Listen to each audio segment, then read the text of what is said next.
Hej og velkommen tilbage til min kanal. Jeg står lige nu ude på farmen, som jeg kalder det. Det er overhovedet ikke nogen farm, men min gård, hvor jeg bor med mine 4 heste, min hund, vores katte, min søn, også vigtigt at nævne, og min kæreste. Og min mor, hun er her også meget, faktisk. Hun har en lejlighed herude. Min lillebror er her også. Ja, vi er faktisk ret mange mennesker og ret mange dyr på heldigvis ret meget plads. Men her bor jeg, og jeg ved, I har rigtig mange spørgsmål. Og jeg har været vanvittigt dårlig til at få svaret på dem. Så nu tænker jeg en dag som i dag, hvor jeg er all alone på gården, der tænker jeg alligevel tage jer lidt med rundt. Sådan, hvad laver jeg? Hvad skal jeg? Og hvordan er det egentlig at have sådan en gård? Sådan et sted. Jeg kan jo starte med at vise det her. Det er vores ene indkørsels gårdsplads, lade, folde. Her kommer stalden, som I kan se. Mine fingre er ikke langt nok. Der er min stald. Her der har vi en indkørsel. Bum, bum, bum. Deroppe, hvor I kan se nogle vinduer, der er der en lejlighed. Og herovre der har vi vores biler i vores indkørsel. Vores hus ligger ligesom omme på den anden side. Men det er ikke så interessant. Det gider vi ikke at se så meget på. Vi vil meget hellere se på det her. Fordi her, lige her, alt det her, der har jeg 1 fold. Og den er på lige knap 1 hektar.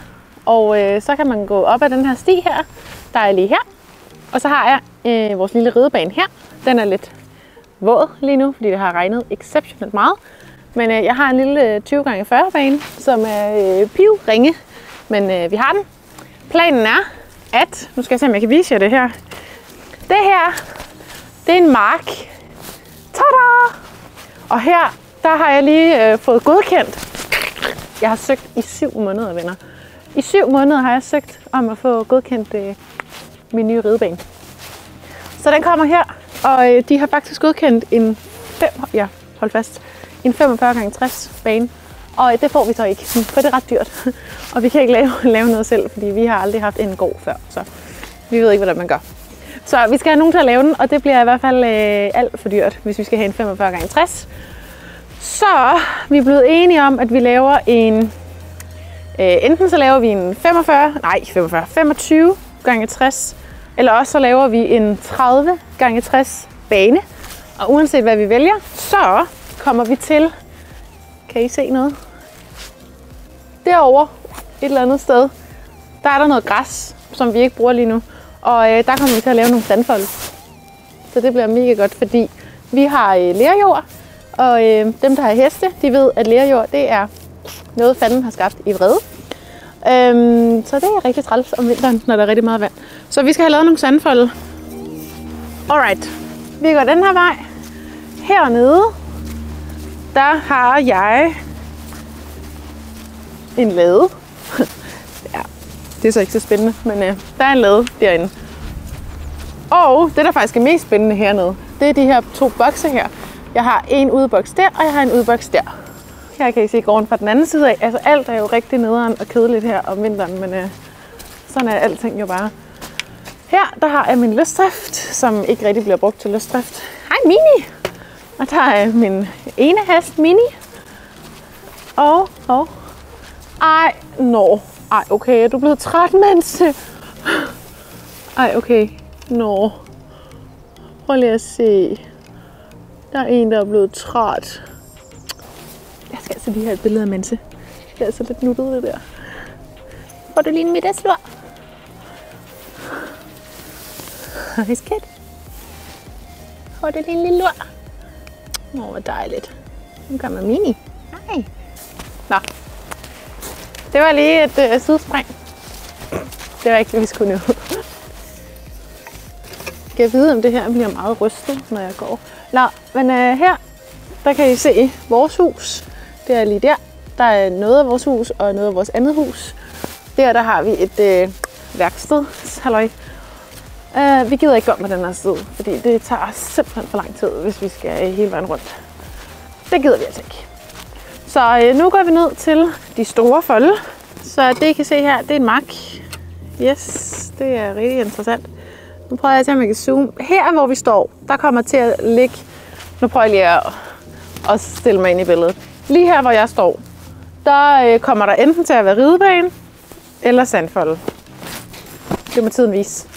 Men hernede, altså jeg ved ikke om vi kan se det, men altså vores grund går jo faktisk helt ned til, I kan ikke se det overhovedet, men altså vi har 4 hektar på den her side her. Nå, så tror jeg lige at vi tager en tur ind i stalden og kigger hvad der sker her. Nu skal I lige have i mente, at jeg overhovedet ikke har ordnet stald endnu, fordi jeg har ligesom prioriteret at filme til jer. Så her, der går man ind i stalden, og det er jo en meget lille stald. Jeg har en strileplads her, og så har jeg fået lavet en strileplads her. Så vi har 2 strilepladser. Og så har jeg 2 bokse. Nå, så går vi herned. Her der har jeg lige sådan en lille grooming halløjsa, hvor jeg lige kan puste min transe, og som I kan se, så er jeg rigtig flittig til at puste mit udstyr. Det kan I godt se.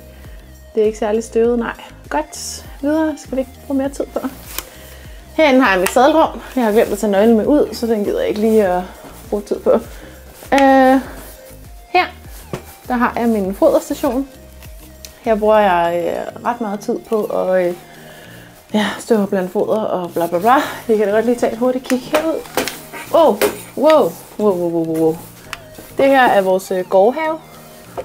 Og altså, det bliver totalt rystet det her. Nå, det her det er vores hus. Og så har vi en lille gårdhave. Og så har vi vores æbleplantage derude, hvor vi har æbletræer og pæretræer og alt muligt lækkert. Vi har lige fået lavet varmelamper. Eller lige. I havde faktisk set det allerede. Men nu skal jeg se, om jeg kan prøve at vise det her.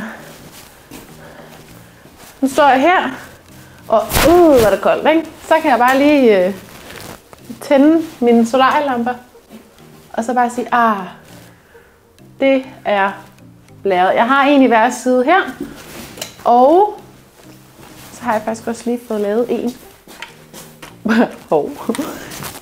herovre på min nye strileplads. Den der skal vi ikke.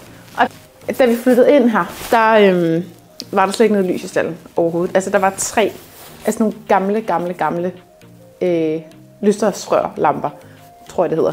Så det var sådan noget med, at du tændte på knappen, og så kunne du gå ind og vente en time, og så når du kom ud, så var der lys. Og det er bare, for det første er det mega dyrt, og det er pisseirriterende faktisk også.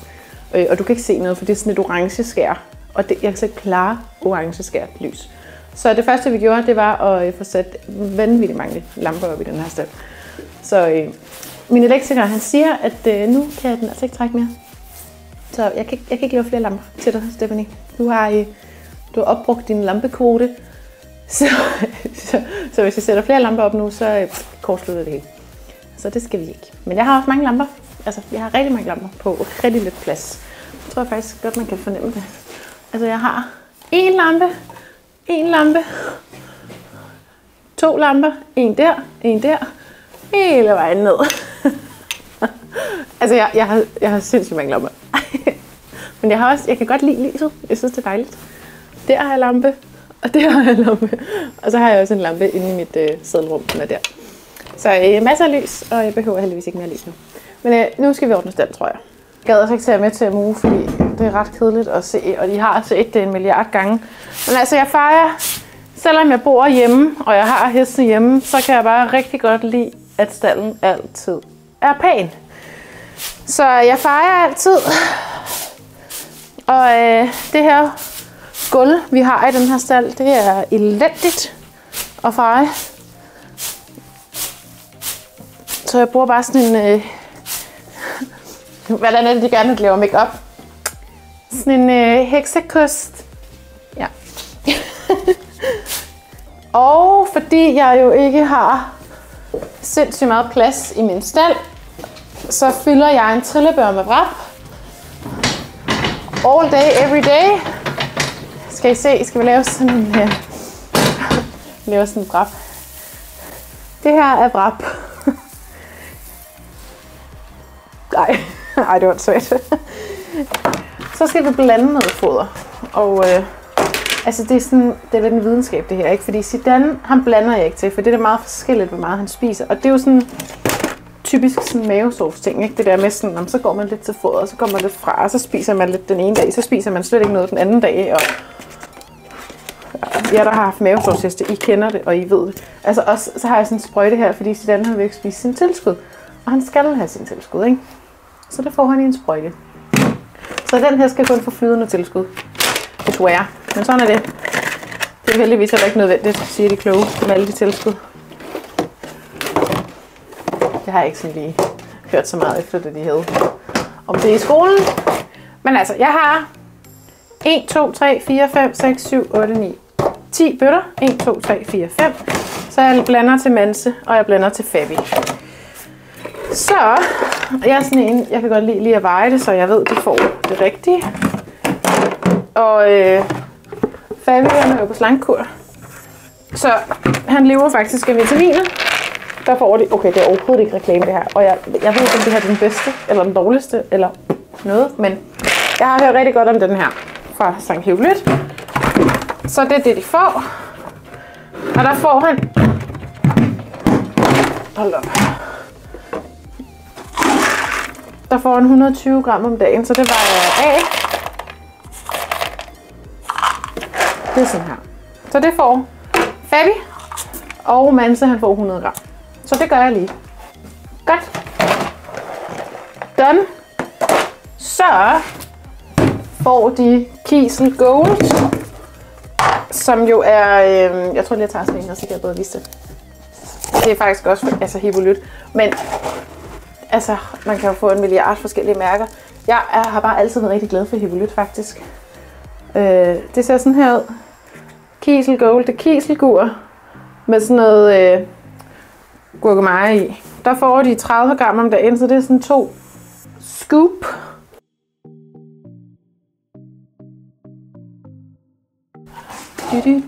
Ej, jeg har fået sådan en sang på hjernen, jeg bliver ved med at gå og nynne. Jeg ser sådan ret mange Instagram reels. Jeg ved godt, folk er rigtig glade for TikTok og sådan noget, men jeg har simpelthen aldrig rigtig lært det der TikTok. Jeg bliver sådan, det er som om det er sådan lidt for ungt til mig.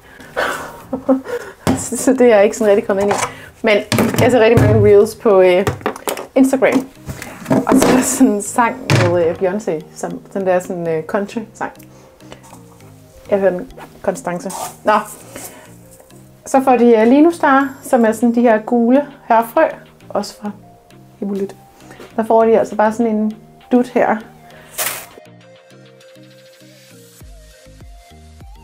Det gør, at deres mave, tarm, bla bla bla, spiller, og at deres pels bare står spidsenklasse. Så får Fabi lavet. Han får, det er faktisk købt til sit den her, men han vil selvfølgelig spise det. Sådan noget pebermynte. Det er, altså jeg er faktisk ikke helt sikker på, hvad det gør, men jeg læste mig frem til, at det kunne være med til, og jeg ved ikke, om det virker det her, vel? Men det kunne være med til at sætte forbrændingen lidt i gang. Jeg ved ikke, om det virker, men ja. Nu har jeg det sådan foran det. De får jo faktisk også Manse for Speedy Beat, som er sådan noget roeflager, som lige bliver blødt op. Fabi han får normalt Beat Balancer fra Nordic Horse, men jeg er løbet tør. Så jeg hælder bare lige lidt oven i dem alle sammen, så får de bare det her. Det er sgu også fint nok. Og de får altså ikke så meget, for jeg har ikke så meget. Normalt så får de sådan et scoop her af hver. Men jeg har ikke lige nok til, så det gør de så ikke lige i dag. Ej, er det ikke irriterende, at jeg går og nynner den sang der hele tiden? Jeg kan slet ikke få den ud af hjernen. Sådan med det. Og så får de mash oveni. Der har jeg, skal jeg lige se det her. Jeg har flere forskellige mash faktisk. bansefår. Det er den her fra Saracen. Eller Saracen. Den der Recovery Mesh. Og igen, Mansa er også alt for tyk, så han får heller ikke ret meget. Altså han får ikke engang så meget her. Jeg tror han får det her. Sådan en lille håndfuld-agtigt, ikke? Fordi han er altså blevet lidt tyk. Kan I vide, hvordan han er blevet det? Kan jeg ikke noget til. Og Fabi han får... Jeg ved, hvor den er. Ja. Fabi han får den fra Evolut, der hedder Glück Smash. Igen, fordi den er virkelig god til mausen. Og der er bare virkelig mange lækre urter i, og altså det dufter bare så godt. Han får heller ikke så meget normal vej i dag, men det gider jeg faktisk ikke i dag. Så er de den. Nå, så skal vi lave til Zidane. Han får ikke mash, fordi det spiser han ikke. Mini får heller ikke mash, for det spiser han heller ikke. Så han får bare Saracen, eller Saracen, eller hvad man kalder det. Relief Mix. Lav på stivelse, lav på sukker. Rimelig ok til en mavesortest. Så det er det, han får. Så får han 3 liter. Og han spiser det faktisk som regel ikke. Så jeg havde faktisk overvejet, at man skulle give ham lidt mindre. Men det gør jeg ikke. Og grunden til, at han får så meget på én gang, er fordi han jo ikke spiser det på én gang. Han spiser det i løbet af natten. Går til og fra, sådan lidt som det passer ham. Typisk mavefortegn. Han er ikke rigtig kommet videre. Men altså der er vist sådan noget tranebær i, og jamen det er sindssygt lækkert. Så er det Mini. Han får sådan nogle små nogen her. Han er så cute. Saracen Show Improver Mix, og det tror jeg faktisk ikke, den hedder, men jeg tror, den hedder noget andet nu. Men ja, det ser sådan her ud. Dufter også virkelig godt. Og der får han 100 gram cirka. Og så får han vitaminbolcher, så han er dækket ind. Så det prøver vi lige oveni, så kan I se, hvad han får. Så det er det her Mini får om dagen. Okay. Så fik vi ordnet stallen, og nu tænker jeg, at vi går en lille rundtur. Eller det gør vi ikke, fordi jeg kan ikke gå så langt, fordi jeg har ondt i mine fødder. Så vi tager en tur på vores nye minilæsser. Den larmer jo lidt, men det er der ikke noget at gøre ved. For en rundtur på minilæsseren. Minilæsseren gider så ikke køre særlig stærkt, så jeg tror lige, vi skal gasse lidt op her. Alright, vi kører. Det kommer til at tage rigtig lang tid det her, kan jeg mærke. Jeg tror lige, vi skal have noget mere gas på.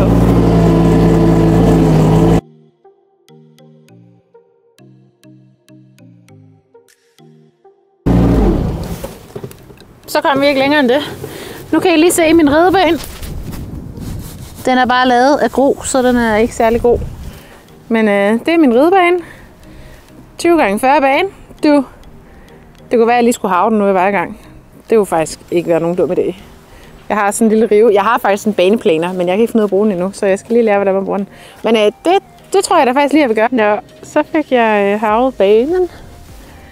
Og altså findes der noget bedre end en nyhavet bane? Jeg tror det ikke. Vores bane er meget våd. Der er rigtig meget vand der. Der er rigtig meget vand der. Der er det også nærmest bare en mudderpøl. Men ja, nu er den der havet. Og Jonas han kom lige op, så nu er vi lige i gang med at reparere hegn, fordi efter at vi har fået fældet en masse træer, så er der rigtig meget hegn, der er gået i stykker. Og det er jo sådan noget gammelt porøst træ, som faktisk bare er totalt pilrådent. Så det er jo bare sådan en midlertidig løsning det her, men det er som det er. Men banen er havet. Det lykkedes mig at have den med den her bad boy her. Det tog ret lang tid. Men nu er den havet. Så nu reparerer vi lige hegnet, og så får I den rundtur, jeg lovede jer for længe siden.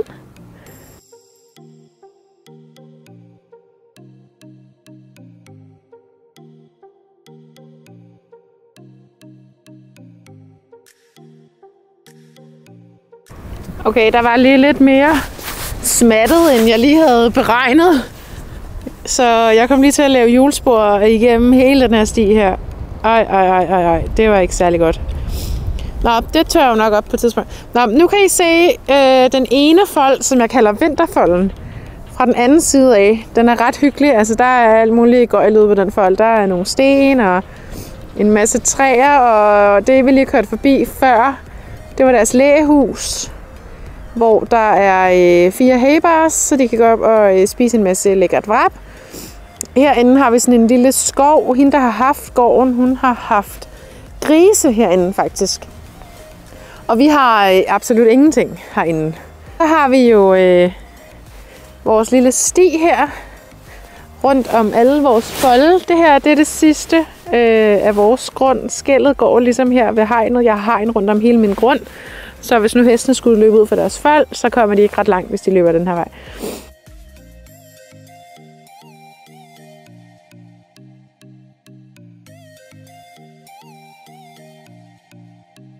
Nå, så holder vi her. Og her der kan I se en af mine folde. Og så har de jo 5 folde hele vejen ned. Men altså, der har vi lige en lille sti, man kan ride rundt her og hygge sig med. Det er ret hyggeligt.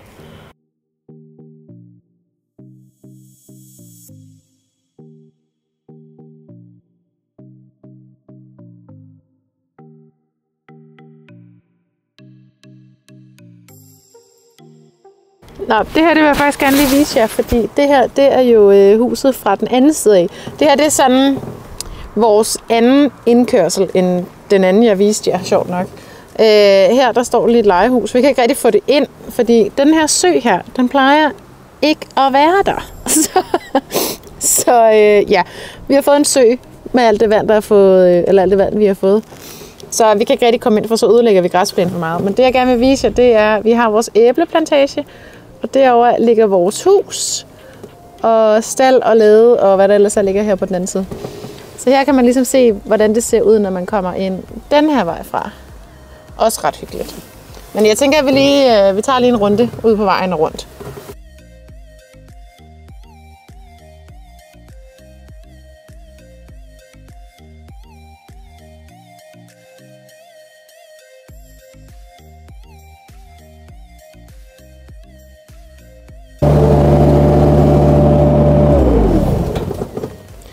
Okay, så nu står vi her.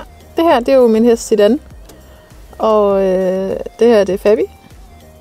Og Mini står der, og Manse ved jeg ikke lige, hvor jeg er. Men de kommer sådan lidt jævnligt heroppe og står. De kan jo gå ind i løsdriften, som de vil, og de kan gå ud på foldene, og de kan lægge sig i sandet, som I så Manse gjorde, og de gør, hvad de gør. Her, der har vi haft en masse træer. Det kom vi til at fælde, og det var ikke så godt. Så nu skal vi lige have plantet nogle nye træer. Herover der skal vi have en masse krukker med nogle store blomster og et eller andet, så det ligesom bliver hyggeligt, når man kommer ind. Og så i fremtiden kommer der jo til at ligge min store dejlige ridebane lige her fremfor, og det bliver så lækkert. Det var det. Jeg har ikke mere lige nu. Så tror jeg skal ud og ride, men altså, vloggen den bliver alt for lang, hvis jeg både skulle lave en rundtur og lidt i stallen og foder og ud at ride, og altså, så kommer I til at glo på mig i flere timer, og det tror jeg ikke, at vi gider. Så det må blive en anden vlog. Men altså, ja, jeg håber, I synes, det var sjovt at følge lidt med, og hvis ikke jeg har svaret på de spørgsmål, som I sidder inde med, så må I skrive dem i en kommentar, eller skrive en besked til mig på Instagram. Min Instagram er i øvrigt, som jeg siger i alle mine videoer, springrytter_Stephanie. Jeg skriver det lige her. Gå ind og følg mig, og man kan altid skrive til mig, og hvis du har nogle spørgsmål om et eller andet, jeg ikke har svaret på, så skriv det bare. Og hvis I synes, det var hyggeligt, så håber I vil like og subscribe til min kanal. Og så ses vi bare i min næste video. Hej!